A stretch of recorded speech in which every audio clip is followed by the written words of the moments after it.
তথ্য সংগ্রহ করে প্রকাশিত ধরেন প্লেস করে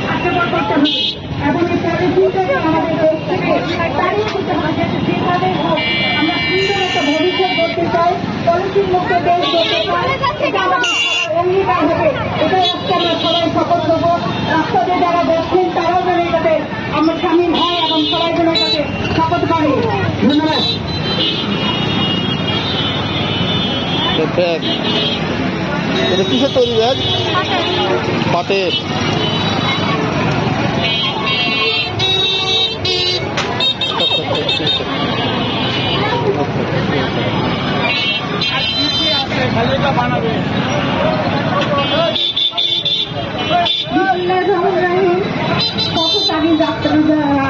ভাইরা আমাদের মানববন্ধনে অংশগ্রহণ করবেন আপনারা। তো বলবো যে আমরা আসলে আমরা এককভাবে কোনো কিছুই করতে পারি না। একের লাঠি আর দশের বোঝা, একের বোঝা আর দশের লাঠি। আমরা যদি সবার জায়গা থেকে আমরা একে অপরকে সহযোগিতা করি, আমরা এই পলিথিন মুক্ত যদি থাকতে চাই তাহলে এককভাবে আমরা থাকতে পারবো না। আমরা সবাইকে সাহায্য করব।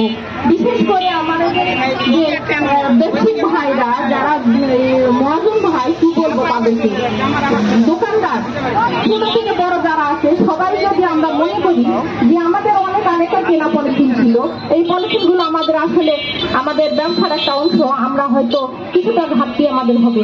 আমরা সেটা মনে করব না, আমরা মনে করব ওইটা একটা আবর্জনা, এখন ফেলাই দিব। ওইটার থেকে আমাদের পরিবেশ পরিচ্ছন্ন রাখাটাই আমাদের বেশি ইম্পর্টেন্ট বিষয়। আমরা সবাই পলিথিনকে বর্জন করতে চাইবো বা বর্জন করব, আমরা করবো এবং অন্যদেরকে করতে বলবো। পলিথিন একটা দূষণীয় জিনিস, এটা কিন্তু পরিবেশকে অনেকটা দূষণীয় করে। এটা যদি আমরা না নিজে বুঝি তাহলে অন্যদেরকেও বুঝাতে পারবো না। ভাই সবাই আসেন আমাদের সঙ্গে এখানে মানববন্ধনে অংশগ্রহণ করেন। ভাই রিক্সাওয়ালা, ভ্যানওয়ালা, পথযাত্রী ভাইয়েরা সবাই আসেন।